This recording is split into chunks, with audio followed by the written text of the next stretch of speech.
Not your mama's house. Hello, and welcome to another episode of Not Your Mama's House, our historic home podcast. I'm Mary Katherine. Hello, I'm Coco. Welcome to another great week, Coco. Well, thank you. You're welcome. You know, I've gotten an extra dose of some cocoa this week since we went to the Nutcracker market yesterday, and we literally shopped till we dropped. Yeah, for sure. So many good things. So many good things. So much fun. So little time. So little time. So for you all that aren't familiar with it, it is a Christmas shopping extravaganza in Houston.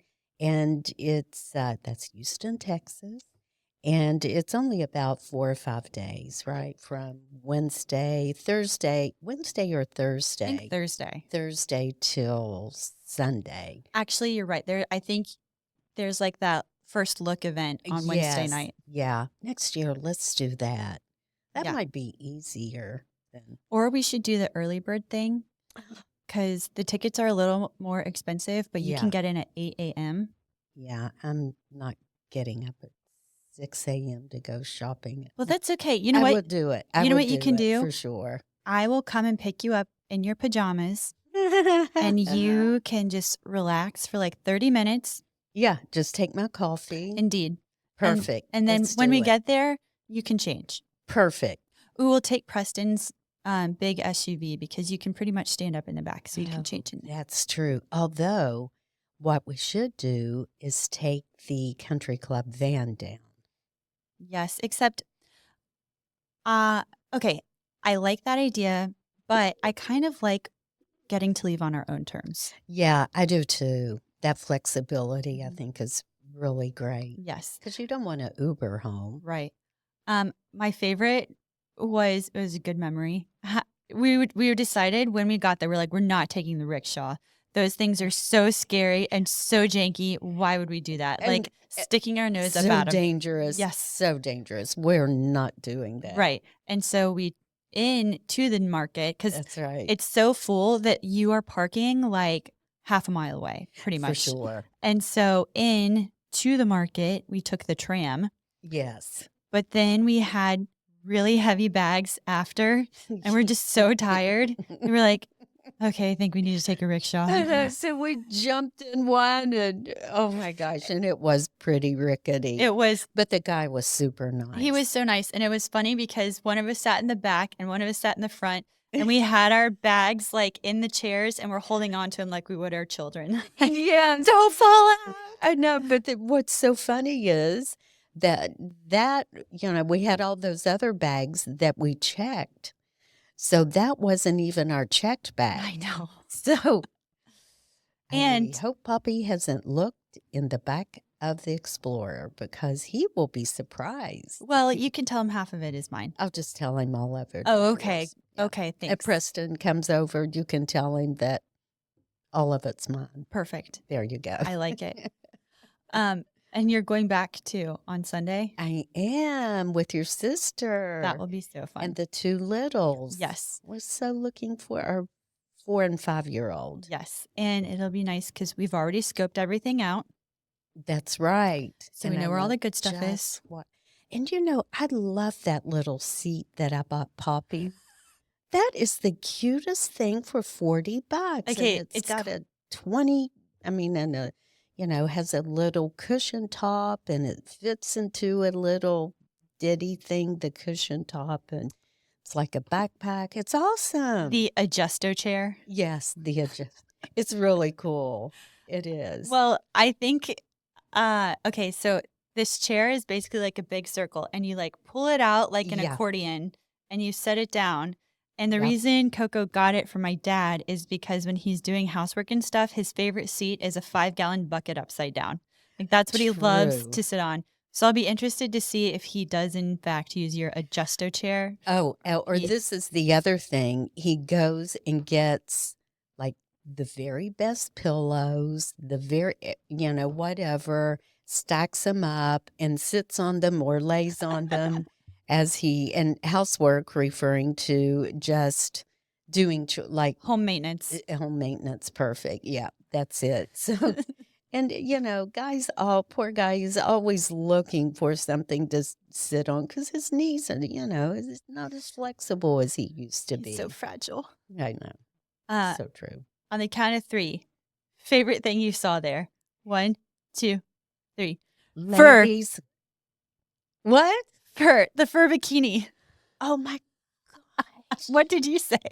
Oh, my gosh. Okay, I will have to say the fur bikini. That was pretty. So ridiculous. And they had the other piece for the man. Yes. Which was the banana hammock. A fur banana hammock. Yes, that what it's called. It was interesting, that's for sure. It was I'm like, that would make a great wedding gift for someone. You'd have to get his and hers. Kind of have both pieces. I thought for sure you were going to say that too. What did you say? Those ladies that we saw that were in the enormous pink tutus. They looked like the Tooth Fairies. Yeah, and they had these white wigs on. They were pink, light pink wigs. Were they light pink? Mm-hmm. And they had those glasses that had like little things hanging down the side. And they were bejeweled glasses. Bejeweled. With cat eyes. Yes, that's right. Cat eyes. Big earrings and white shirts that said something. I don't know what they said. But there was like 5 of them, and they were ruling the roost. They were really easy to spot. They were. But that was, as far as just sights to behold, that was really cool. Because, so a little background, everyone dresses up to go. And so some people get a little fancy, some just let their quirkiness come out. And yes, like the guy who had the gingerbread house hat. Oh my gosh, that was so cute. I love that. It was very creative. That was creative. Yes. That was fun. I mean, just all the crazy stuff that you see. The people watching is like half the fun of it. I know. Yes. And all their outfits. Right? And then it's funny because as I mentioned to you, probably like 5 years ago or 6 years ago when we went, everybody wore like buffalo check. So it was like everybody looked like a lumberjack in red and white checks. Yes. Don't see that anymore. Well, it was funny because I feel like everybody did it to be like, okay, we're going to be able to find each other because we're wearing red and white check. Yeah. And nobody had really embraced the tacky sweater quite yet. I think it was like just on the rise. Yeah. So I wore my tacky Christmas sweater. And my sister wore a buffalo check shirt, and we lost her like 20 times because literally everybody and their mother was wearing red and white buffalo check. That was crazy. Wasn't that crazy? Well, I feel like that's when everybody was like, you know what? We need to be individualized here. Yeah. We got to do our own thing. Yes. And the wackier, the better, because the less likely somebody else is going to do it. That's right. So, but you know what I did learn that trip too that I didn't mention yesterday? Remember either me or you bought all of us those little light up headbands. Yes. And then that's how we ended up being able to find my sister. Because she's tall, and then she had the little Christmas tree on. Yes. And yes, that's right. I love those Christmas trees. I know. And so cute. This year, you and I wore pink caps. Yeah. And that was the best. Yeah, because it was easy to spot you. And it was so funny because we left the paper in the top of the caps. Like in the inside. Yeah, on the inside, yeah. Because we thought, we wanted the little Merry Christmas portion in the front to stand up straight. How many people stopped us and said, we love your cap, but did you know you have the paper in it? Do you know you still have the paper? We're like, yeah, we just wanted it to stand up. I know. We're like, yes, thank you. We did it on purpose. My gosh. We're a gangster like that. I know. And then finally on the way home, I said, that's it. I'm tearing mine down, making it smaller. Then MC did the same thing. So just a small piece to have it. Why didn't we think of that sooner? I know, right? Okay. Oh, well. I've got to say, too. We entertain people. Indeed. And it's amazing how observant people are. It's amazing. To be looking at our heads that closely to see the cardboard on the inside. That's white. It's white. And a pink cap. With white on the side, right? So they probably, it was, you really had to kind of stare to see it. They were just, we wore Nutcracker sweatshirts. Yeah, pink. They're sparkly. That was so cute. They were cute. Fun. Yes. Are That was you, fun. when you go on Sunday, are you and Gaga Ellie going to match? I hope so. I haven't talked to her about it, but I'm hoping we do. That would be so cute. Can she borrow your pink hat? Yes. We should have got her one. Well, she's not really a hat person. Well, that's true. She may not want to wear it. Well, the option is there. And then Yeah. the littles can wear the Christmas skirts that we got them. Oh, Their shirts. Yes. Yes. That's right. So cute. That was so cute. Yeah. That's a great idea. They'll have fun. Yes, they sure will. And so, what were you going to tell me about the text I sent you this morning? Oh, the grandparents. Oh, yes. So I woke up this morning and I woke up before my alarm this morning. I was very impressed. Wow. Yes. And then I was like looking at my text messages and I get one from you and it's like, so excited for Grandparents' Day this afternoon. And I was like, I'm really glad you're excited, but Grandparents' Day is next week. And you're like, oh, well, I'm really ready for it. Yeah, It's like, I know. I'm like, well, that's probably good. I can do a few more things I need to do and yes, just move on. It's finally got our house finished. I mean, not completely finished, but the carpentry work has been done. We still have all the painting, still a lot more to do, but we'll start it up probably the beginning of next year. that's exciting. What color are you painting your cabinets? I forgot. It's kind of I don't remember the name, the exact name of the paint. So I don't want to say cream because cream goes more yellow. And this isn't. Like It's kind of an just eggshell, maybe? Maybe, but it's not white and it's not cream. It's just kind of a off-white. Got it. Maybe. To me, off-white kind of goes maybe brown. But anyway, it's not white. It's not yellow. It's just real pretty. Oh, I like that. Yeah. I need to look and see actually what color. Listeners, this is the quality content that I know you live for, is knowing what house projects we have going on. Listen, we are a historic home podcast. And That's so right. if you like hearing about houses and history, and hearing about the home improvement projects we are working on our houses, because we are perpetually working on our houses. Oh my gosh. Isn't that the truth? I mean, what is a house if not a constant project? Holy smokes. Whether it be home improvement, home maintenance, decorations for the holidays, That's right. everything. Yeah. You'll hear all aspects. Speaking of all aspects, I saw, for those of you who don't live in Texas, please note, snapdragons are basically what us Houstonians put out basically November to April. Yes. Because they're very hardy and they don't mind not having a lot of water and they like cold weather, but they like the cold weather where it's not like super cold. Right.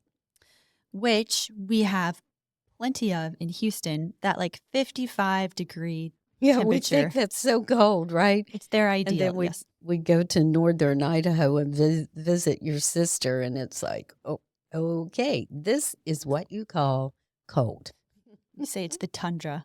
The tundra or Beaver Creek. Yes. That's cold. It is cold. In the winter. Yes.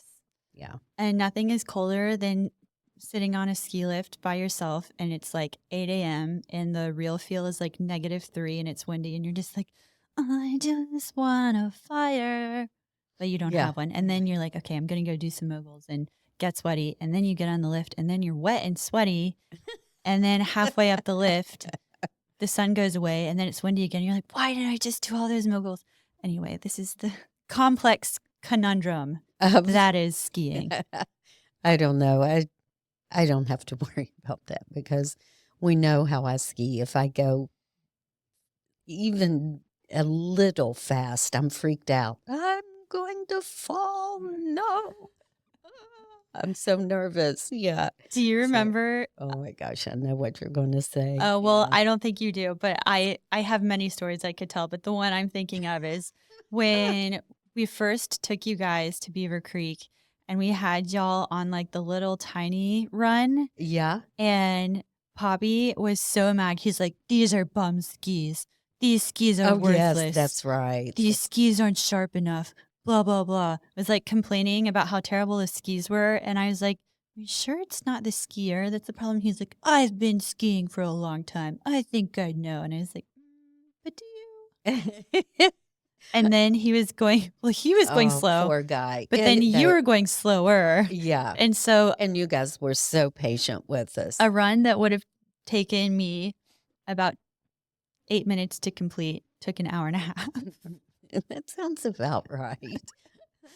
Sounds about right. And no broken bones, so that's good. Yeah, I'm so thankful for that. I thought you were going to say the time we were skiing in West Virginia and where you and I, it was before you were married and before your sister was married. And so we're coming down the mountain. And of course, I'm freaked out. And the reason I'm freaked out is because at the ski resort in West Virginia, I'd had a terrible accident in the 70s. Yeah, it was in the 70s. Yeah, and I busted my knee, so I'm terrified of skiing.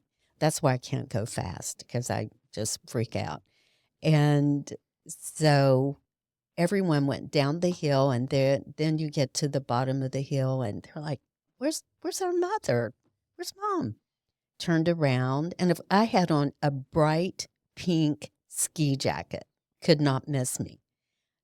So you all turned around. You didn't see me. And then you started trying to make your way back up the hill to find me laying in a pile of snow. I stood up and I was solid white.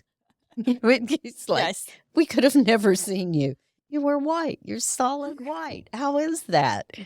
Like, hey, I got to do something right on the ski slope. So the best part too is you were terrified of skiing, and so you were not terrified, but you were extremely cautious. I am. And there was this like lady on the ski slopes that day, and she was a loose cannon, literally so fast, so reckless, like had never had a ski lesson, and it was very obvious.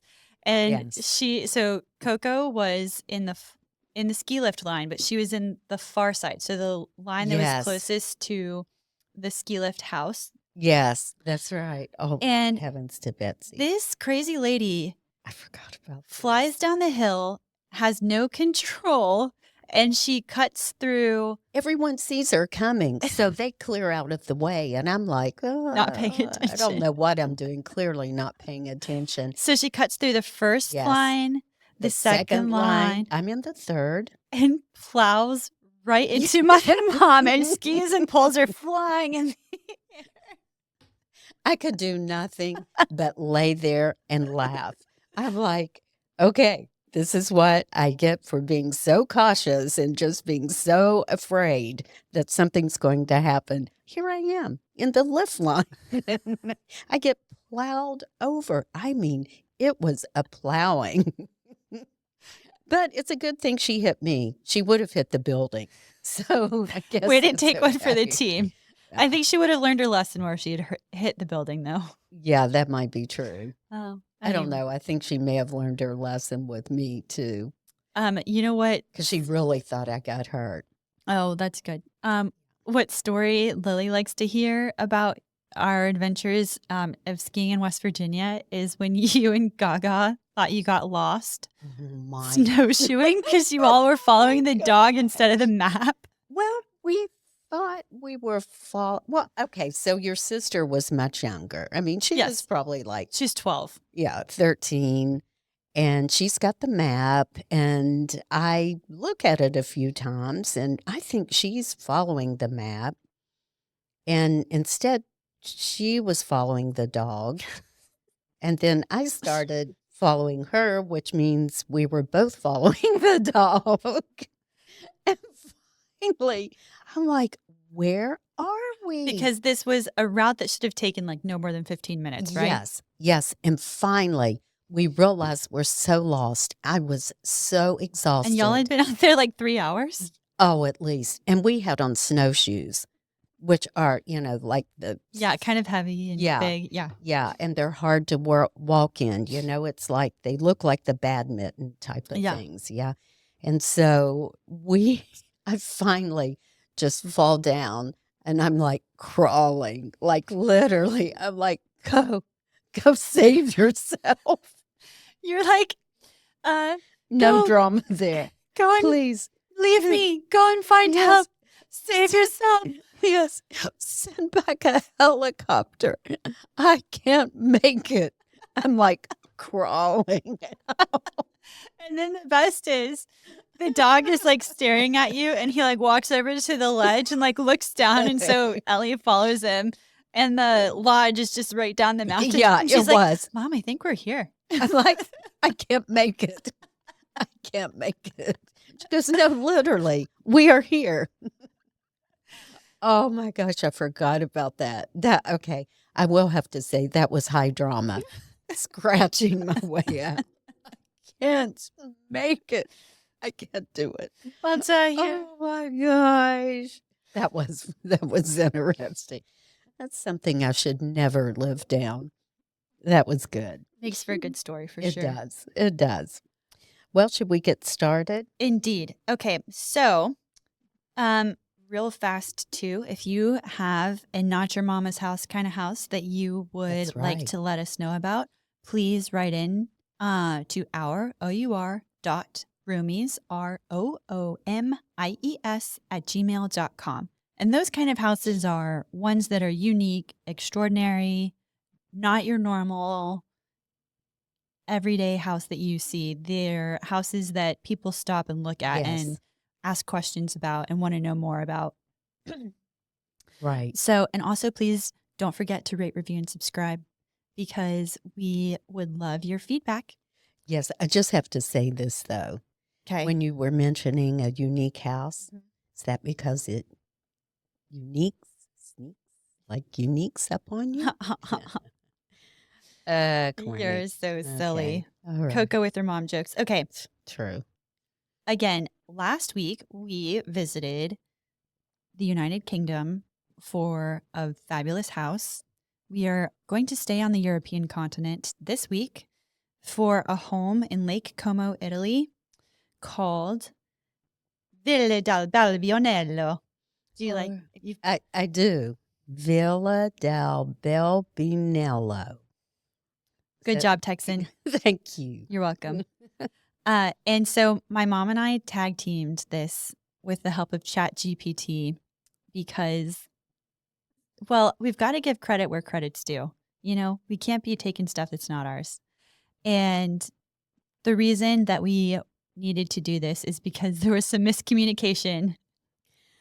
And also, also because why not use the technology given to us? You know, we don't need to be doing the old school thing of actual research. Actually, when I was looking for information on this house, I was like, I wonder if in college my girls are going to be the ones that are like, please, ChatGPT, write me a 10-page term paper about the history of shoelaces and why they are important, or something like that. You know, like. Oh, I know. And who knows what that ChatGPT will be at that point in time. Yes. You know? Uh-huh. Who knows? Oh, I would have done that. So, yeah, I could see them doing that. All right. So, Villa del Balbianello is located in Lake Como, Italy, on a small island on the west coast of the lake. And it was built in the 1700s the construction started in 1787 by Cardinal Angelo Maria Dorini. Angelo Maria Dorini. I feel like I've got to do the hand motion too. Absolutely. It really helps with my accent. Yes, that's perfect. Thank you. So it was constructed on the ruins of an ancient Franciscan monastery, which adds to its historical depth. So you've got the amazing historical villa, and you also have some ruins from a monastery. I actually have stayed in a monastery. A hotel I stayed at in Prague used to be a monastery. It was really cool. Oh, that's awesome.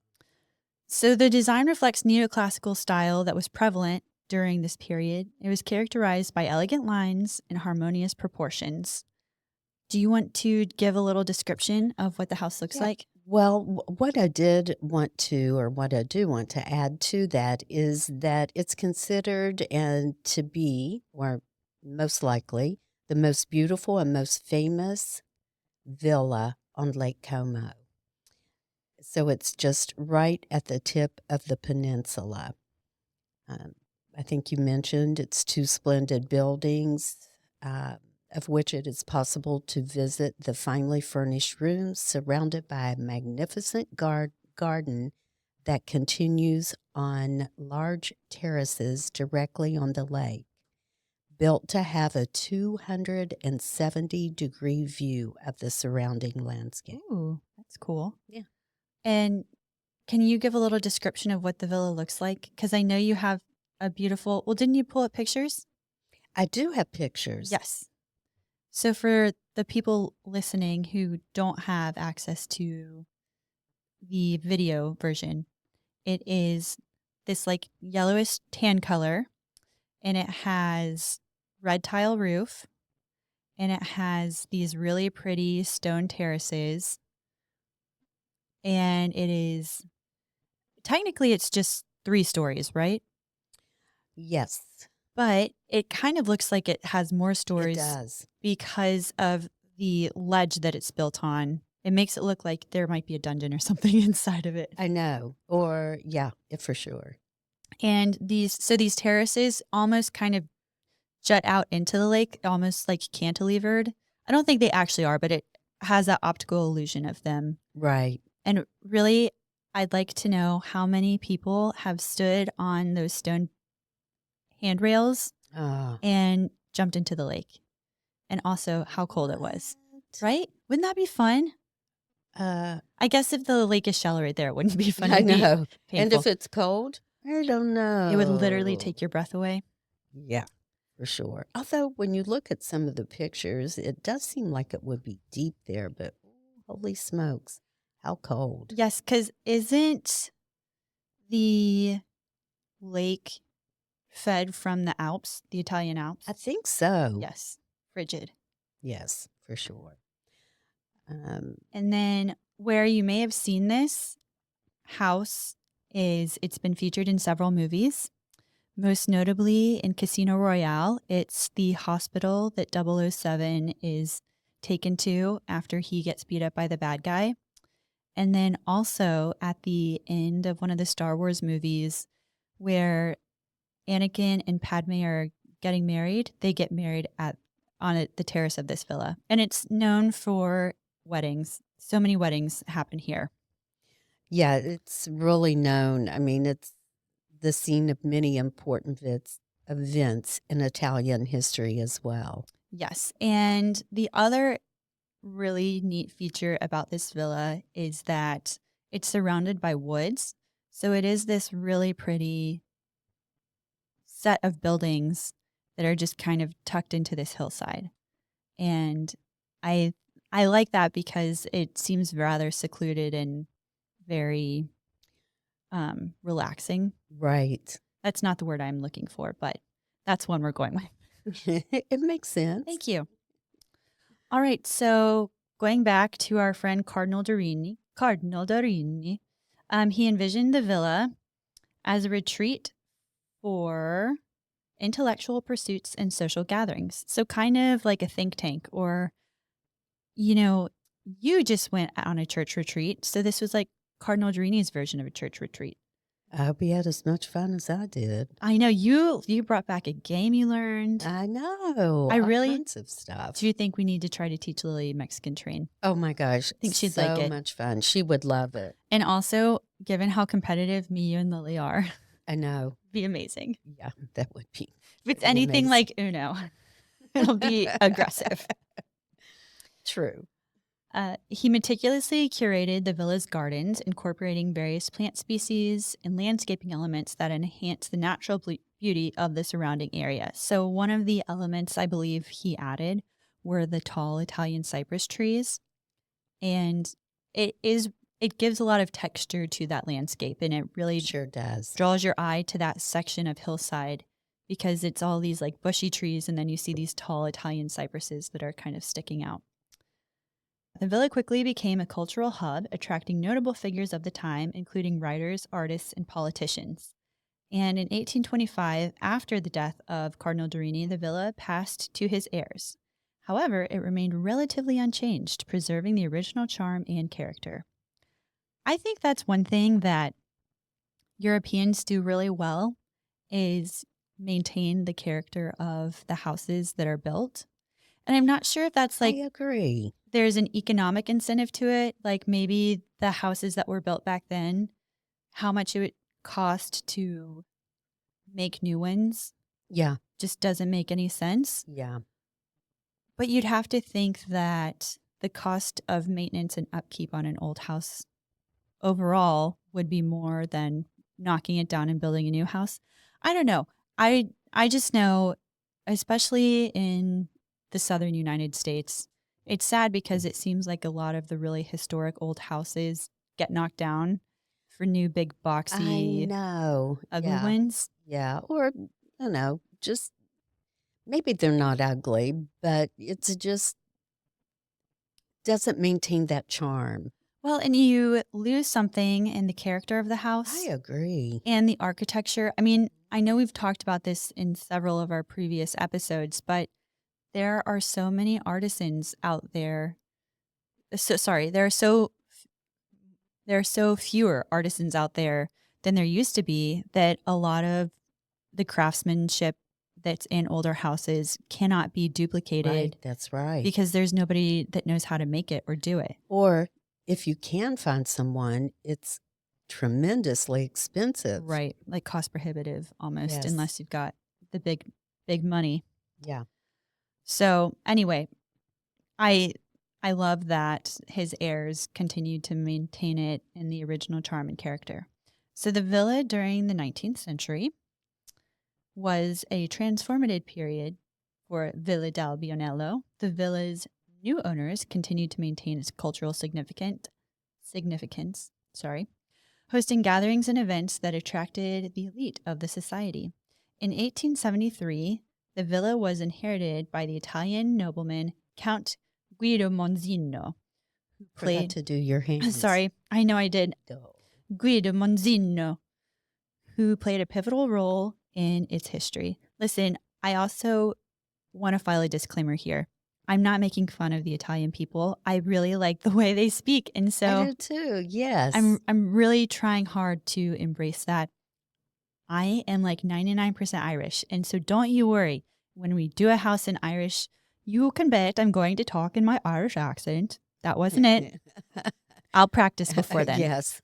Good try. Well, thank you. It's not like you go to a pub and they've got people in the bathroom over the speakers that are teaching you to say things in Irish, Yeah. which maybe they should. Like they do in Italian in many restaurants. Exactly. Or That's a few, not many. That's what I was getting at. I've gotten really good at my Italian accent by all of my years, especially the 90s and 2000s when every Italian restaurant basically had their bathrooms blaring with the Italian, English to Italian translations. So, which was great. It was great. I mean, did I learn anything? Not actual words, but I did learn how to do the accent. Yes, there you go. So, I digress. All right, so Guido. Count Monzino was an explorer and a renowned mountaineer. His passion for adventure and culture led him to make significant renovations to the villa. He expanded the gardens and added a series of terraces and enhanced the interior decor, infusing it with a sense of modernity while retaining its historical essence. Under Count Monzino's ownership, Villa del Balbianello became a venue for art exhibitions, cultural events, and it further solidified its status as a significant cultural landmark in Italy. The villa attracted visitors from all around the world, including artists, writers, and political figures who were drawn to its beauty and cultural significance. So that's 200 years of it attracting artists and philosophers and writers. I can't help but think that given, there was no TV or anything like that in the 1700s or 1800s, you would want to find a place that inspired you, that you True. could create art and paint and, Yeah. have 270 degrees of inspiration, basically. Yes. Isn't that neat? That's Yes. really awesome. So let's move on to the 20th century. In the 20th century, Villa del Balbianello had a job as a refuge by various political figures and artists fleeing from the turmoil of World War II. Because, so it's interesting, in World War II, Italy was on the side of the Nazis, but there were portions of Italy that were neutral or sympathized with America. And so I think that's probably why this was like a political hideout, is because it was kind of more neutral than actually. Let me pull up my Google Maps so I can look at this. And yes, dear listeners, I'm really sorry. I don't have my computer with me because I had tennis today and it's a first world problem. First world problem. Okay, yes, that's what I thought. Okay, so this is right by the Italian Alps. For those of you who, like me, are not well versed in the geography of Italy. So the Italian Alps and the Swiss Alps, they abut each other. Lake Como is kind of right at the base of the Italian Alps. It's this long, skinny lake. So that's where Villa del Balbianello is. And again, Switzerland, neutral. And so this, like, part of the Italian Alps, also pretty neutral also. I said also. Makes sense. 2 times. Sorry about that. That's okay. And so you had all of these political figures that were hiding out there, not only because it was close to neutral Switzerland, but also because it was really hard to find someone in the mountains, And if someone was coming, that's right. Given how tucked away and secluded it is, secluded is the word I was looking for earlier in this conversation. Glad you found it. Me too. It was hiding out in Villa del Balbianello. And when you look at the pictures, you can really see how that could be possible. Yes. And sorry, given how secluded it was, I was saying the word secluded was hiding out in Villa del Balbianello. There you go. But anyway, if somebody were trying to sneak up on you, it'd be pretty hard because you'd see him coming or hear him coming, because it's not an easy place to get to. Nowhere in the Italian Alps really is. So it was a hiding spot during World War II. Its secluded location and beautiful surroundings provided a sanctuary for those seeking solace during a tumultuous time. In the post-war years, Villa del Balbianello continued to serve as a cultural and diplomatic hub. It hosted numerous events, including art exhibitions and concerts, further establishing its reputation as a center for cultural exchange. So that is 300 years of it serving as a cultural hub in Italy, which is remarkable for one house. It sure is. The villa became a favorite location for filmmakers, featuring in several movies, including the James Bond film, Star Wars, as I mentioned, and many others. And then in the 1980s, Count Monzino passed away in 1988, and the villa was entrusted to the Italian National Trust, the Fondo Ambiente Italiano, or FAI. The FAI undertook extensive restoration and preservation efforts to ensure the villa's historical integrity. The organization worked to maintain the gardens, restore the interiors, and safeguard the villa's architectural features. Today, Villa del Balbianello is open to the public, allowing visitors to explore its exquisite gardens and learn about its rich history. And I think it's I want to say it's €8 to just tour the house itself, or tour the gardens and house itself. And then for a guided tour, it's only €15. So it's not bad. No, this is a total tangent, but yeah. Did you know that they're going to start charging you €1 or €2 to go visit the Trevi Fountain in Rome? No. Uh-huh. Oh yeah. My gosh. Because it's costing a lot of money to restore it. And I think maybe I could see that. throwing all the change in is messing up the marble and stuff. Yeah. And so what they're trying to do is make you pay €1 or €2, and then you have to reserve a time slot, and it's a 30-minute time slot. Oh my gosh. Isn't that It's crazy? I crazy. I know. don't know how they could control that. I agree because I remember when we went, it seemed Yeah. like there were more locals than tourists. Do you remember like there were Yes. all these locals that were like Yes. sitting around it And it's right smoking and beside the steps, right? So, yeah, but it was definitely like more of a meeting spot for locals than it was for yeah. tourists. I mean, I don't know. I mean, I know we went like 20 years ago, so maybe it's changed. Yeah. I do remember also like the world's best gelato place was right next to the Trevi Fountain, and I hope that place is still in business because it was so good. Um, all right, and one other really interesting thing about Count Monzino, he led the Italian team's push to the summit of Everest in the 1970s. So I think that is really cool. So not only is this villa a hub of culture from an artistic perspective, but it's also a hub of culture from this like fearless mountaineering perspective too. And right, so going back, Like that. the FAI has maintained the gardens, restored the interiors, and it safeguards the villa's architectural features. So as I mentioned, it's open to the public. And then the restoration efforts of the FAI have ensured that the future generations can appreciate the villa's beauty and cultural significance. And then Villa del Balbianello stands as a symbol of Italy's rich cultural heritage. It is a popular destination for tourists, art enthusiasts, and history lovers of all sorts. The villa's stunning architecture, beautiful gardens, and picturesque views of Lake Como create an enchanting atmosphere that captivates visitors. In addition to serving as a museum, Villa del Balbianello hosts various events, including weddings. It's a very happening spot for weddings, art exhibitions, and cultural festivals. I wonder how many people at these festivals get too festive and jump in the lake. I just really want to know if that lake is cold. Well, I want to go there. And as I look at how beautiful this is, I'm thinking maybe next year because Poppy has wanted to go to Lake Como for so long. I mean, he's been there multiple times Mm-hmm. because he had the office in Milan for several years and I never went. Um, Because you were working, but now you're retired. and because I didn't want to leave you all. I mean, Right. like But even when we too were far in away. college, True. That's true. you're retired now, so you can go on trip after trip after That's trip. right. That's true. And I have been. Yes. And it's funny too. I remember when Poppy first started going to Milan, and I was like, is it really fancy? Because there's the Milan fashion show, and Milan is Right. kind of known as the mecca of fashion. Yes.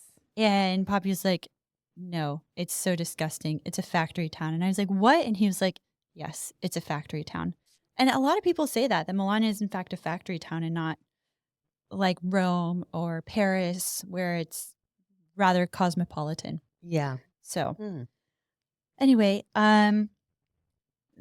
like I mentioned, there are many cultural events that take place there. There are weddings that take place there.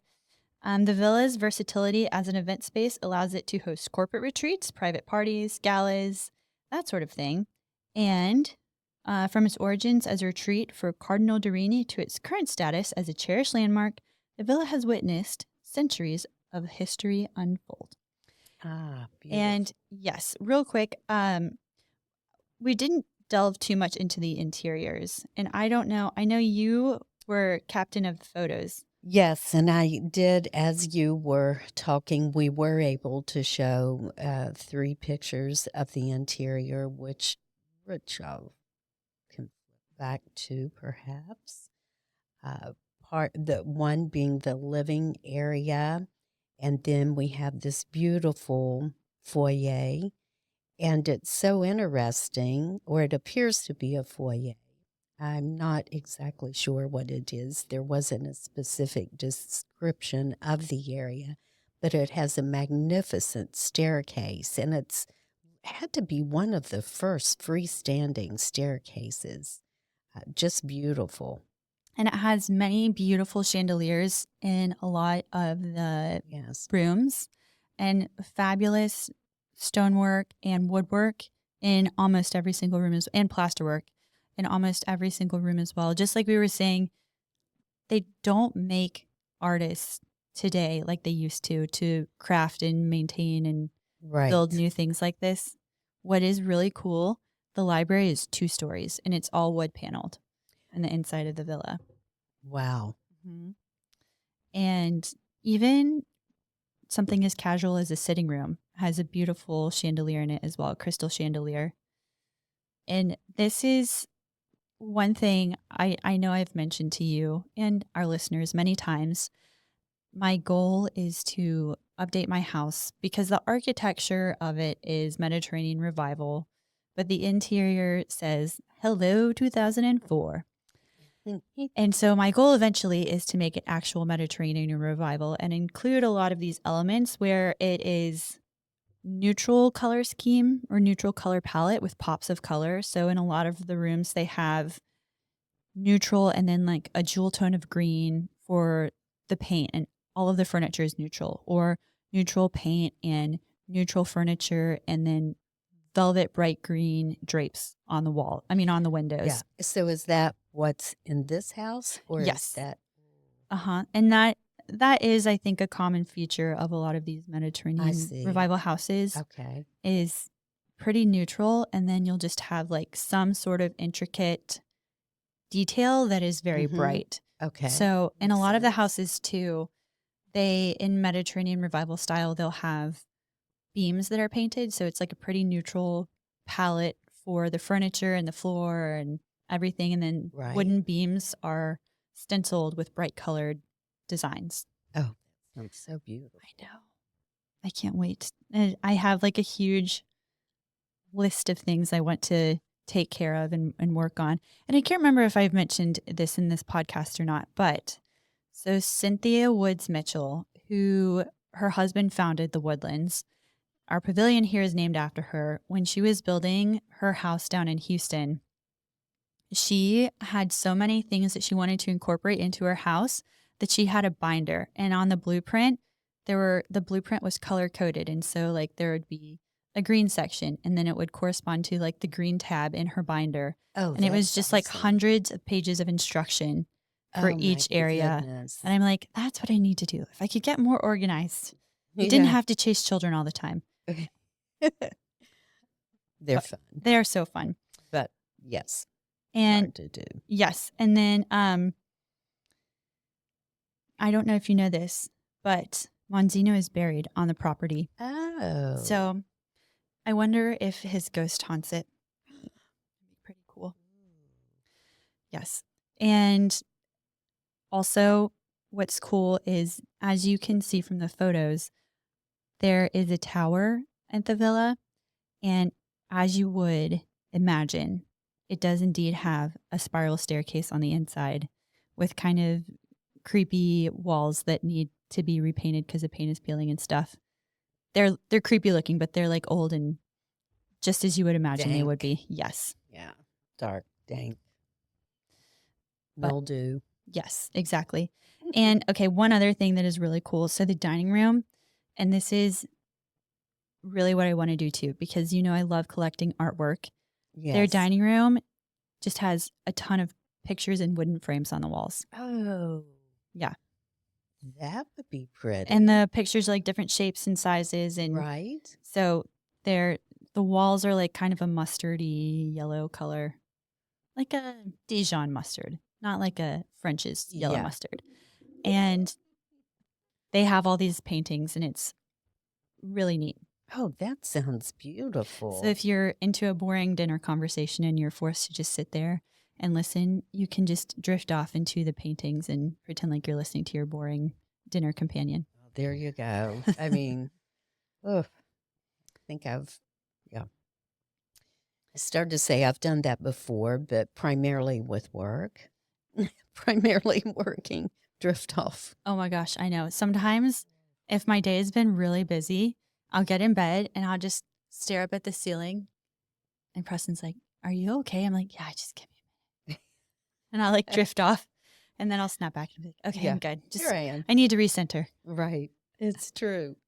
Yes. I understand.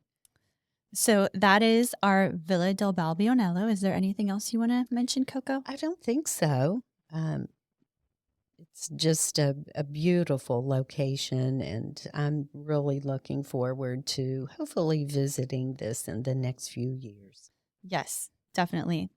And maybe taking our kids. And maybe I'll get to jump in.